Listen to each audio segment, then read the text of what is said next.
En el extremo occidental del mundo conocido, más allá de las rutas del Mediterráneo y de las costas africanas, se alzan unas islas que durante siglos fueron llamadas las afortunadas.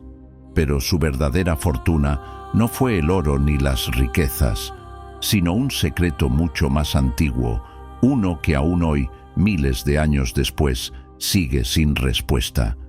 ¿Quiénes fueron los guanches? ¿De dónde llegaron los primeros habitantes de las Islas Canarias, aislados en medio del Atlántico, y sin embargo, poseedores de costumbres que recordaban a civilizaciones mucho más antiguas?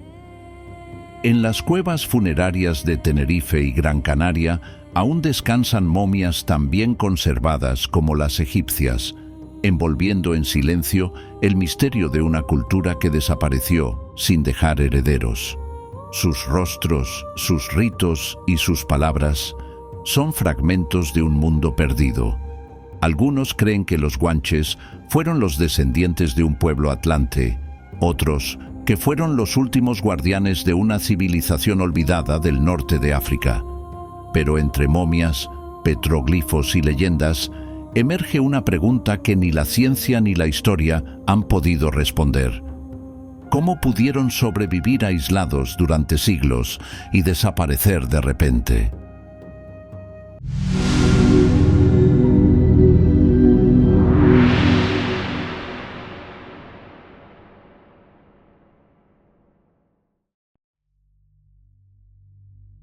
El archipiélago canario se encuentra situado al noroeste del continente africano, del cual solo dista un poco más de 100 kilómetros. Se extiende unos 500 kilómetros de este a oeste y sobre los 200 de norte a sur. Está formado por 8 islas y 4 islotes que ocupan un área emergida de unos 7.500 kilómetros cuadrados y una plataforma continental alrededor de las mismas, de unos 300.000 kilómetros cuadrados. Su origen es enteramente volcánico. Hace millones de años, el magma ascendente desde un punto caliente del manto terrestre perforó el fondo oceánico, levantando montañas de lava que poco a poco se convirtieron en islas.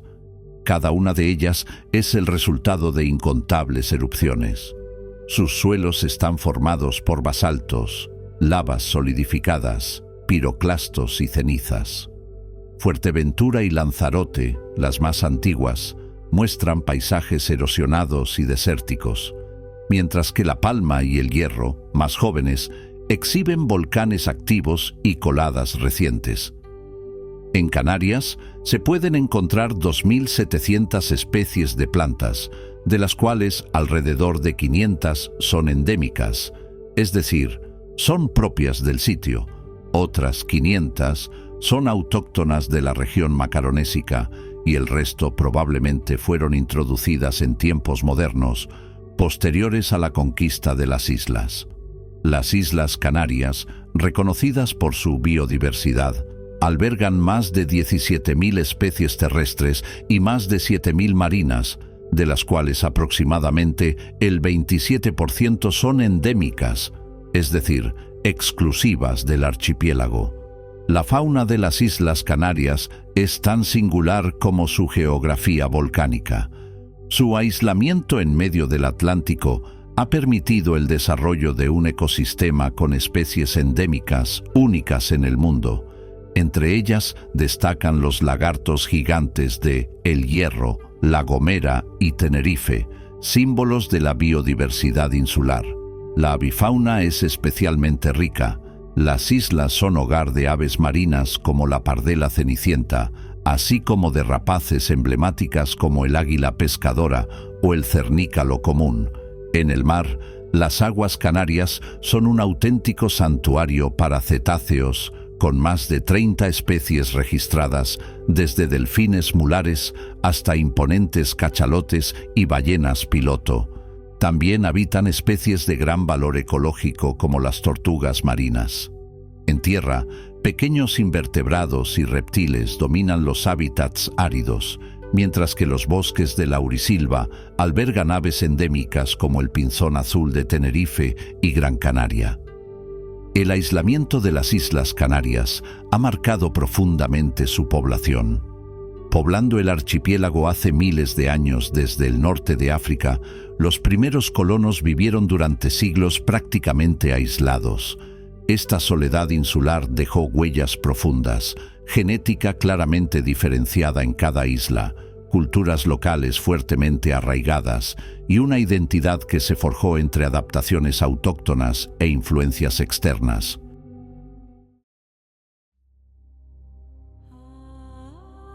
Su ADN muestra que todas esas poblaciones se quedaron aisladas en sus respectivas islas durante alrededor de un milenio, sin apenas contacto con nadie del exterior hasta la llegada de los primeros europeos en el siglo XIV. Las investigaciones llevadas a cabo indican que provienen de pueblos prehistóricos del actual territorio de Marruecos, cuyo ADN recoge, a su vez, la mezcla de dos ascendencias principales, una local, norteafricana, y otra de agricultores europeos que emigraron hacia el sur del Mediterráneo en el Neolítico. Estos estudios revelan que los aborígenes de las tres islas más cercanas al continente, Gran Canaria, Lanzarote y Fuerteventura, tenían una mayor contribución genética del componente asociado a las poblaciones prehistóricas de Europa, mientras que los de las islas occidentales, El Hierro, La Palma, La Gomera y Tenerife, presentaban más aportación del componente prehistórico del norte de África. Esta relación de los antiguos pobladores de las Islas Canarias con poblaciones provenientes de Europa ya había sido mencionado y comparado por antropólogos del siglo XIX y principios del XX. René Verneau, antropólogo francés nacido en 1852, en sus estudios en las Islas Canarias hizo mención del gran parecido entre los cráneos guanches y los del antiguo hombre de Cromañón. Los estudios modernos de ADN confirman lo que más de un siglo antes se creía a través de métodos más rudimentarios, como es la craneometría y la comparación, pero no por ello menos precisa. Uno de los grandes enigmas en torno a los antiguos habitantes de Canarias ha sido su aspecto físico. ¿Cómo era realmente el guanche? Desde los primeros cronistas europeos hasta los estudios modernos, esta pregunta ha despertado una fascinación constante. Durante siglos, viajeros, conquistadores y eruditos describieron a los guanches de maneras diversas. Algunos los retrataban como hombres altos, de complexión fuerte y piel clara. Otros destacaban sus ojos azules y su cabello rubio o castaño. Estas descripciones, a menudo teñidas de asombro o exotismo, alimentaron la imagen de un pueblo singular en medio del Atlántico. No fue hasta el siglo XIX, con el nacimiento de la antropología física, cuando la ciencia comenzó a buscar respuestas más precisas. Se iniciaron los primeros estudios sistemáticos sobre restos óseos hallados en cuevas funerarias, con el objetivo de medir su estatura, su constitución y su verdadera tipología. Los resultados revelaron un pueblo robusto, de talla superior a la media europea de la época, con una notable diversidad física que confirmaba la influencia de distintas oleadas migratorias procedentes del norte de África y Europa. A lo largo de 5 siglos, múltiples autores han intentado dar respuesta a la misma pregunta: ¿cómo eran en realidad los guanches? Hoy, gracias a los avances en arqueología, genética y antropología, sabemos que su imagen era mucho más compleja de lo que los cronistas dejaron escrito. Siguiendo un orden estrictamente cronológico, la primera fuente en hablar del tema es Le Canarien, de Bontier y Le Verrier, de 1402, donde se comenta sobre los habitantes de Tenerife lo siguiente: sus numerosos habitantes de pequeña estatura son las gentes más intrépidas de cuantas viven en las islas, y nunca fueron asaltadas ni reducidas a servidumbre como las de las otras islas. Alonso de Palencia, 1478 a 1480, al contrario que lo dicho en Le Canarien sostiene. Planasia, la mayor de las Islas Afortunadas, es famosa por la altura de sus árboles y la elevada estatura de sus hombres.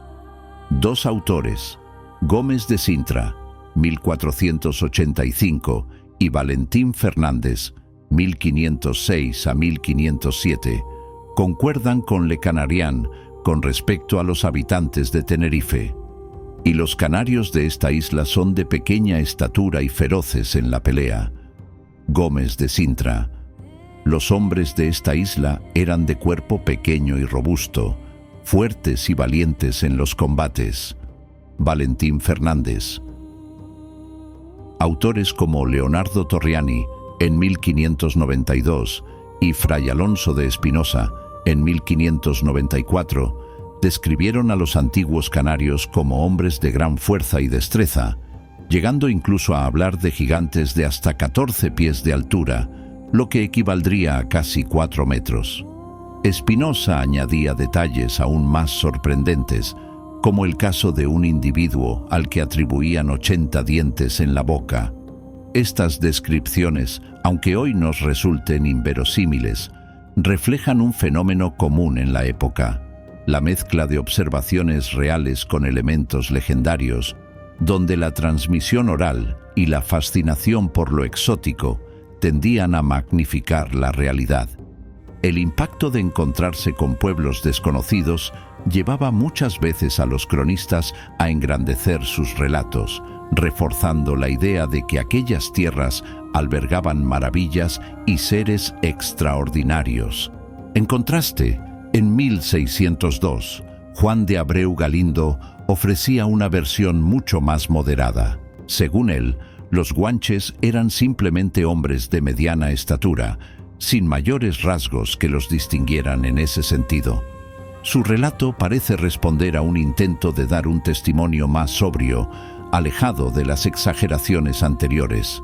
Con estas diferencias se entiende que la imagen física del guanche fue objeto de mitificación desde los primeros siglos tras la conquista.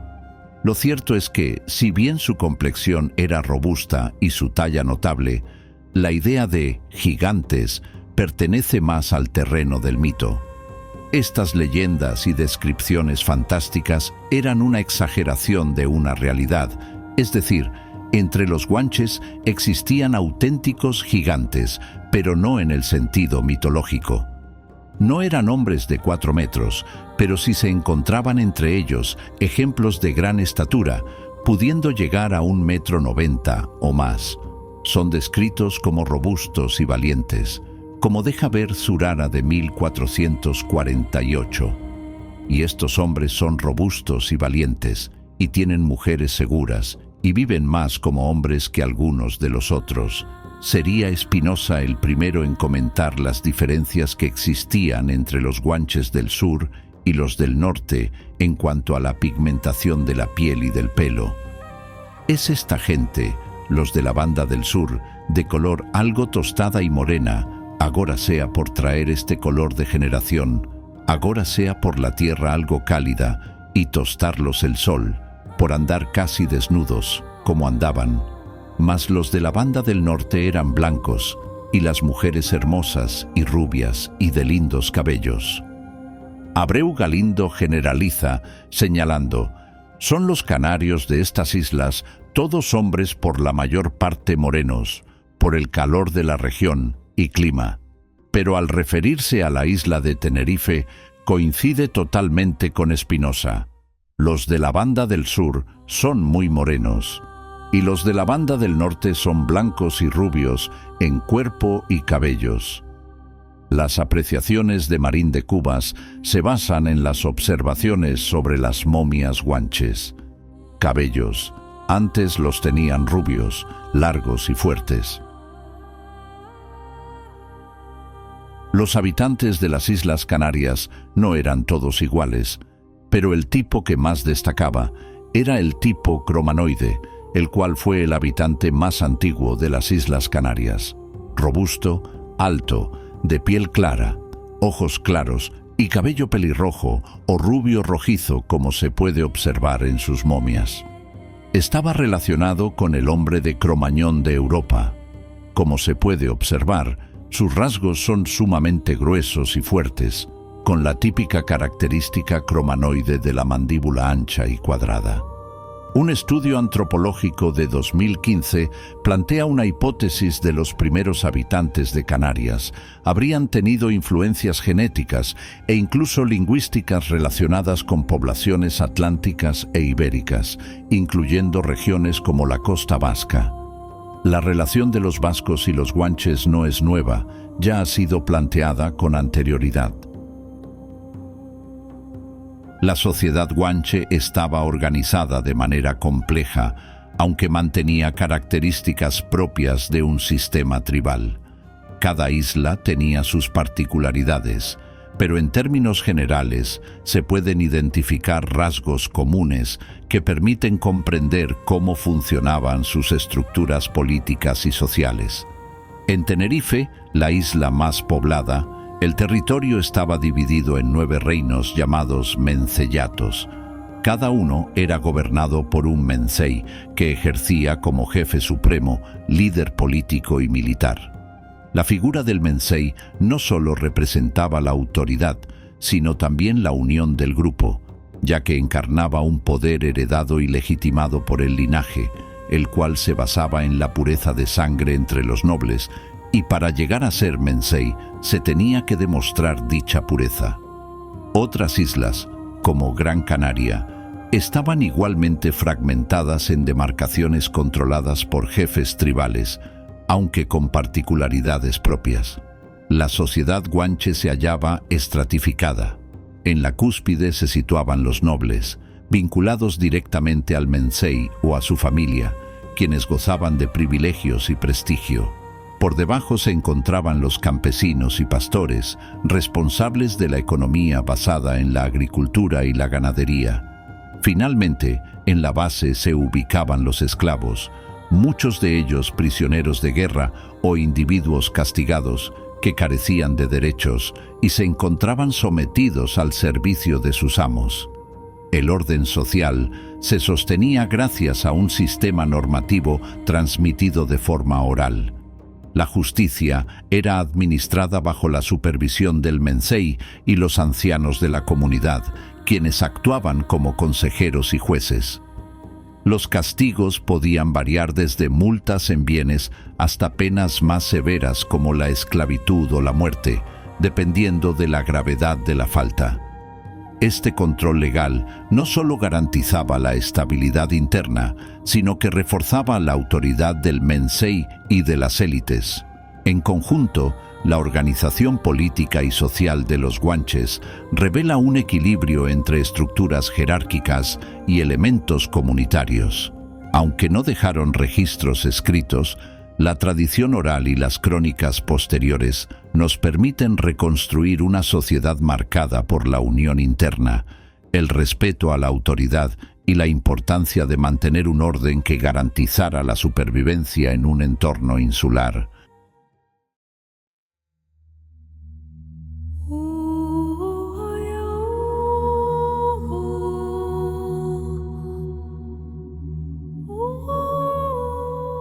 La religión de las culturas prehispánicas de las Islas Canarias constituye un complejo sistema de creencias centrado en la interacción entre los humanos, sus antepasados y las fuerzas naturales.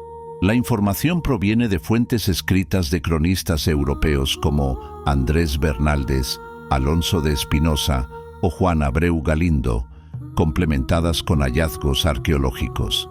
Entre los antiguos habitantes de las islas se reconoce la existencia de un dios supremo. En Gran Canaria, Tenerife y otras islas se registran referencias a un ser creador, omnipresente y sustentador de la vida. En Tenerife, por ejemplo, Achamán es identificado como la deidad suprema que rige el cielo, la tierra y la vida de los hombres, mientras que en Gran Canaria los cronistas mencionan nombres equivalentes que reflejan la concepción de un Dios único y soberano. Esta figura divina se encuentra vinculada al sol, la luz y la autoridad sobre las fuerzas naturales.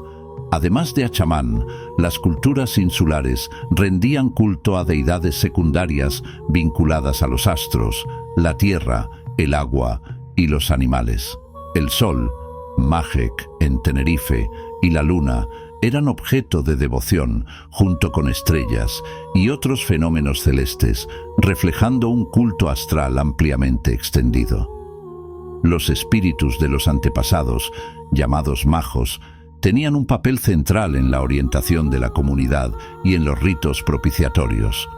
Estos seres se creía que podían aparecer en formas visibles, incluso sobre el mar, guiando a los vivos en los momentos importantes de la vida.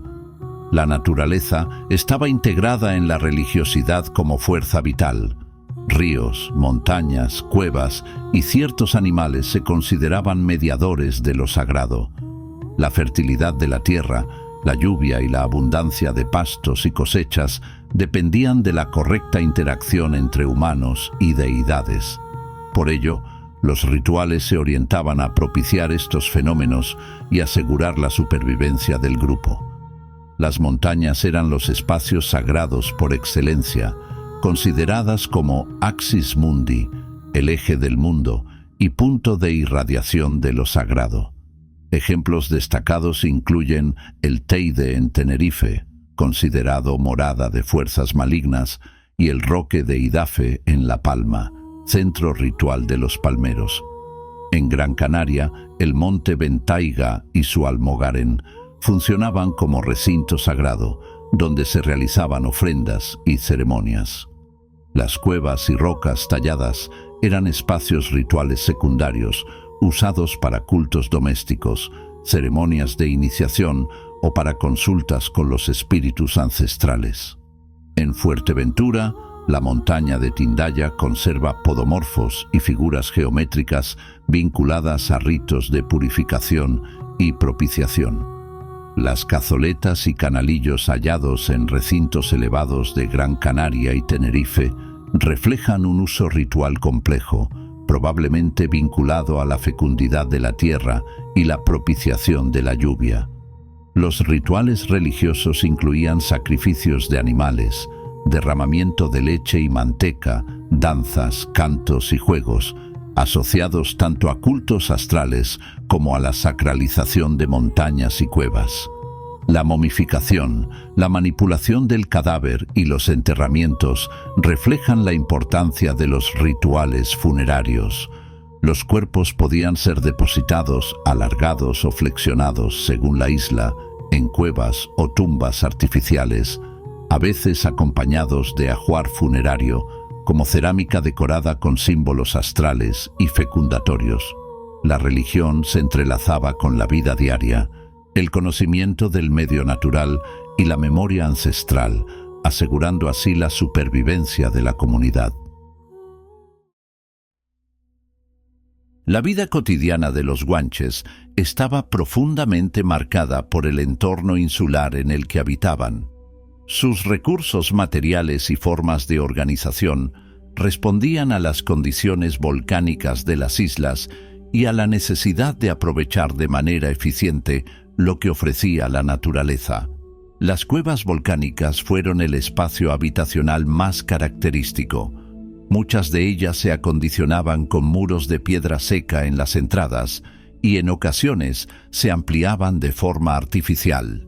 En zonas donde no existían cavidades naturales, se construían cabañas circulares u ovaladas, hechas con muros de piedra y techumbres vegetales.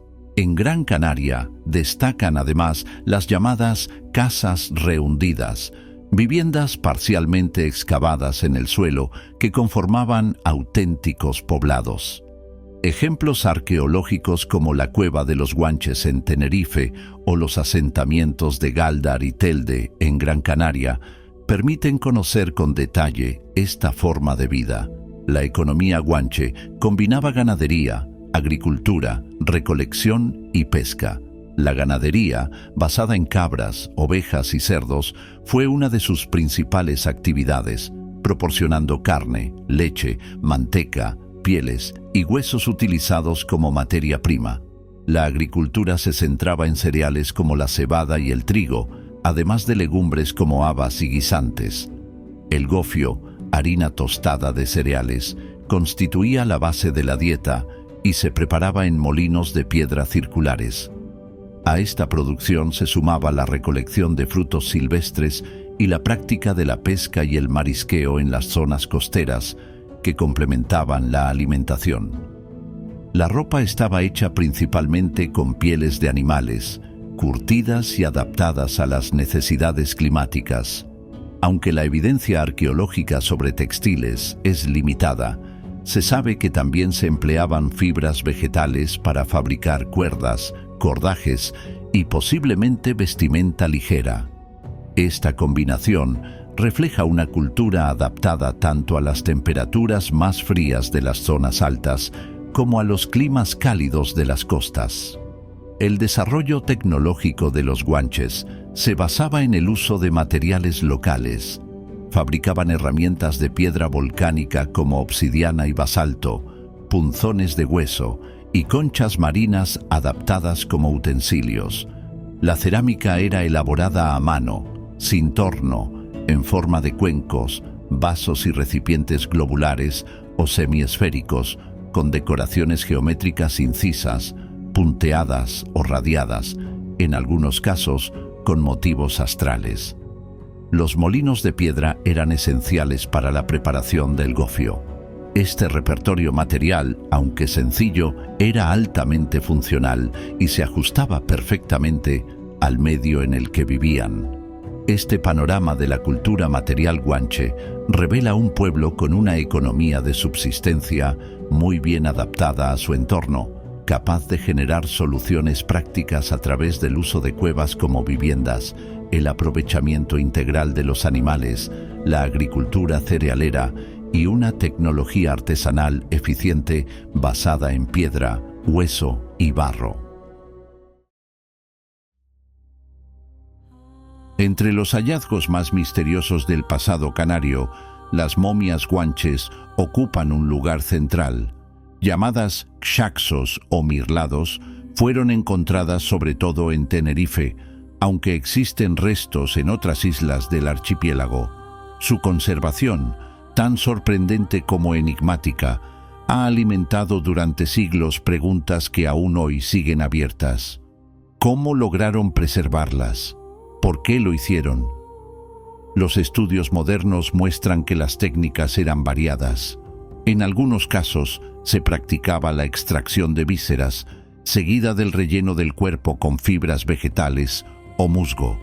Después se aplicaban grasas, resinas y sustancias naturales para evitar la descomposición y finalmente se envolvía el cadáver en pieles de animales, en ocasiones en múltiples capas, lo que parece reflejar el estatus social del difunto. El cuerpo, ya preparado, se desecaba al sol, en hornos de humo o en cuevas con condiciones ideales para frenar la descomposición. Esto ha generado un intenso debate. ¿Eran estas técnicas un invento propio de los guanches o el eco lejano de influencias externas, quizá del mundo mediterráneo o incluso de Egipto? La mayoría de especialistas actuales descarta un contacto directo y apunta más bien a un desarrollo local, nacido de la necesidad de dar permanencia a los cuerpos en un medio insular donde la conservación natural en cuevas secas ya era favorable. En otras palabras, un proceso cultural paralelo, con similitudes técnicas pero sin transmisión directa. La comparación es inevitable. En Egipto, la momificación era un proceso complejo y estandarizado, con natrón, evisceración y rituales religiosos de gran profundidad. En la cultura chinchorro de Chile y Perú, aún más antigua, los cuerpos se desmontaban, reforzaban y modelaban, convirtiendo a cada difunto en una verdadera escultura. Los guanches, en cambio, aplicaron un método más sencillo, pero igualmente eficaz, en el que el entorno jugaba un papel crucial. El enigma más profundo, sin embargo, no está en el cómo, sino en el por qué. Las principales teorías señalan que la momificación respondía a una veneración de los ancestros, que mantenían así un papel activo en la comunidad. También pudo ser una señal de prestigio y jerarquía, ya que las momias más elaboradas correspondían a líderes o nobles. Otras hipótesis plantean razones prácticas, ligadas a la cosmovisión guanche, donde el muerto no desaparecía, sino que seguía formando parte de la vida social y espiritual del grupo. Hoy, con pocas momias conservadas, muchas saqueadas o destruidas en siglos pasados, los investigadores continúan usando análisis químicos y tomografías para desvelar sus secretos. Pero lo cierto es que, más allá de las técnicas y comparaciones, las momias guanches siguen siendo un testimonio único de la relación entre los antiguos canarios, la muerte y lo sagrado, un enigma que conecta a las islas con los grandes misterios funerarios de la humanidad. El idioma de los guanches sigue siendo uno de los aspectos más enigmáticos de su cultura. La mayor parte de lo que sabemos proviene de crónicas de la conquista y de los vocablos aislados que sobrevivieron en el español de Canarias. No existe evidencia de que los guanches contaran con una escritura propia de uso cotidiano. Los cronistas coincidían en que su comunicación era esencialmente oral. Sin embargo, en varias islas se han hallado inscripciones rupestres que parecen corresponder a variantes del alfabeto líbico-bereber relacionado con el norte de África. Estos grabados, presentes sobre todo en El Hierro, Lanzarote y Fuerteventura, muestran símbolos, espirales y signos geométricos que han alimentado un intenso debate. Fueron realizados por los propios guanches, heredados de contactos antiguos con poblaciones bereberes, o se trata de vestigios de navegantes llegados de África antes de la conquista. Aunque no se puede hablar de una escritura guanche consolidada, las inscripciones revelan que el archipiélago no estuvo completamente aislado. Más allá de la escritura, la tradición oral fue la base de su comunicación. Una prueba viva de ello es el silbo gomero, el lenguaje silbado que aún pervive en La Gomera. Este sistema permitía transmitir mensajes a larga distancia, aprovechando los valles y barrancos de la isla, y todo apunta a que tiene raíces prehispánicas.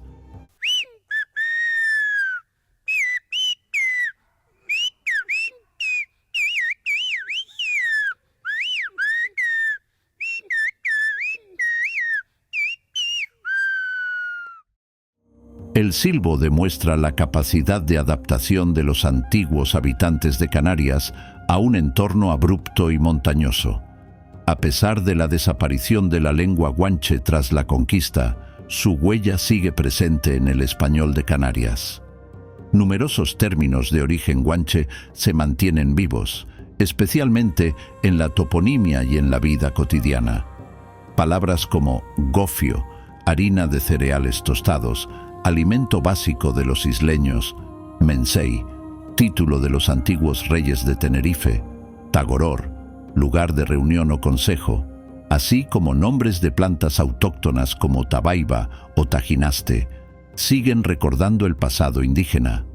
También ciertos objetos cotidianos, como el gánigo, una vasija de cerámica, nos remiten a esa cultura desaparecida.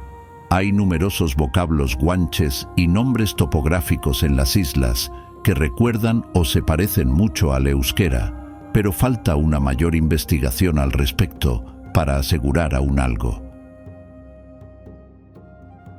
La historia de las Islas Canarias no comienza en el siglo XV, con la llegada de las potencias europeas del momento, sino que se entrelaza con episodios de contacto anteriores, más antiguos y enigmáticos.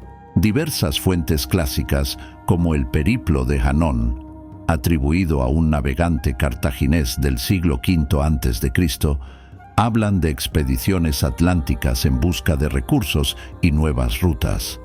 Algunos investigadores sugieren que dichas navegaciones pudieron alcanzar las Canarias, ya que los textos aluden a islas afortunadas situadas en el Atlántico. Sin embargo, la evidencia arqueológica es escasa y controvertida. Se han señalado objetos y grabados que podrían asociarse al mundo fenicio-púnico, pero hasta hoy no existe consenso científico que confirme una presencia estable o explotación sistemática de las islas por parte de fenicios o cartagineses. El caso romano, en cambio, cuenta con pruebas mucho más firmes. El hallazgo más relevante se produjo en el islote de Lobos, al norte de Fuerteventura, donde se descubrió un taller para la obtención de púrpura, un tinte muy valorado en el mundo romano.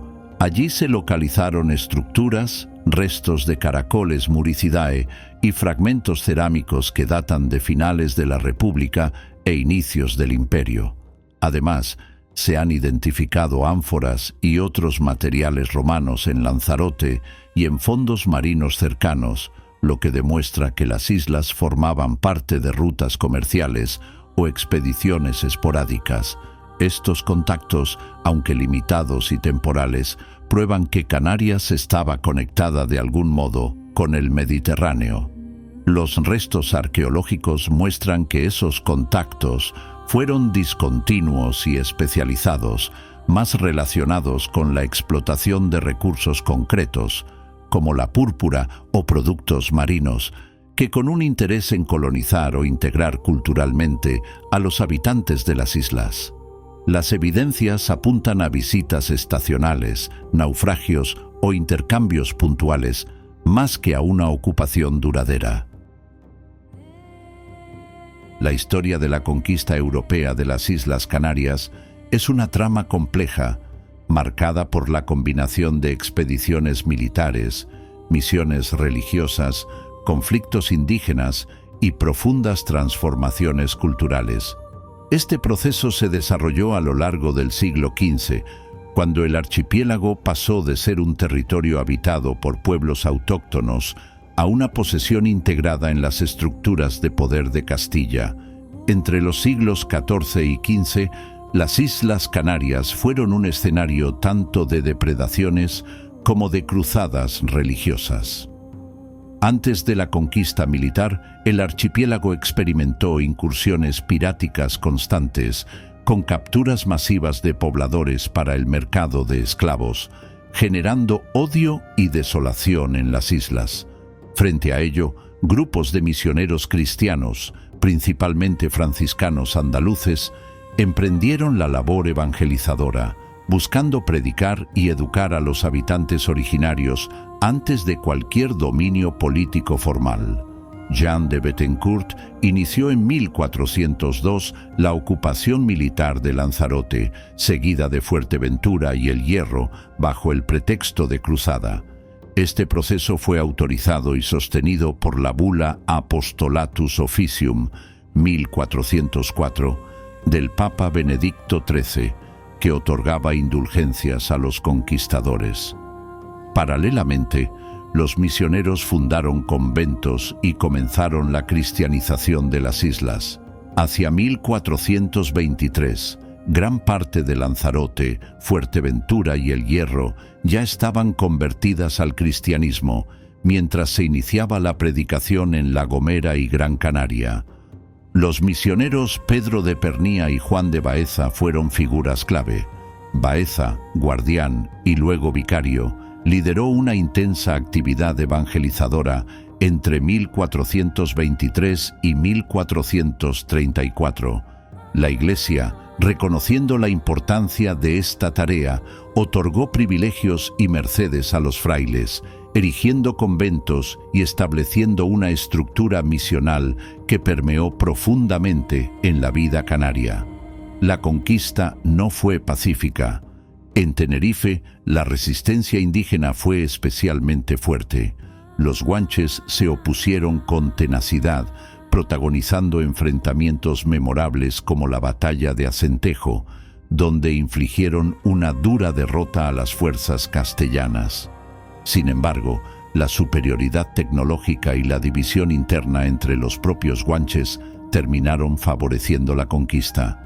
Las luchas se prolongaron durante décadas hasta que la isla quedó sometida en 1496. La caída final de las Islas Canarias se selló no solo por la fuerza militar, sino también por estrategias de negociación y alianzas fragmentarias. Hubo episodios de traición entre bandos guanches, aprovechados por los conquistadores para debilitar la resistencia. Las poblaciones indígenas fueron mezcladas y absorbidas, y muchas de sus costumbres y lengua desaparecieron. La acción misionera fue decisiva en este proceso. No solo buscó convertir a los guanches al cristianismo, sino también integrarles en la nueva estructura social impuesta. Sin embargo, no siempre este contacto fue pacífico.